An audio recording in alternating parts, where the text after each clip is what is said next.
Мен барша қазақ елін 22-ші наурыз мерекесімен құттықтаймын. Құрметті қазақ елі, сіздерді 22-ші наурыз мерекесімен құттықтаймын. Байланған той. Дүниеге сәби әкелу оңай емес, әйелдің бар күші қуат азайып, әлсіреп қалады. Ана ерекше көңіл алған. Қалған көтерілісті естен барлай маңыздар, ана мен баланың бағасы. Тамыр қалай, салға той.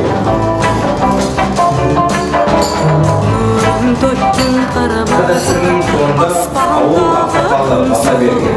Жаңбыр менен жер көтеріліп,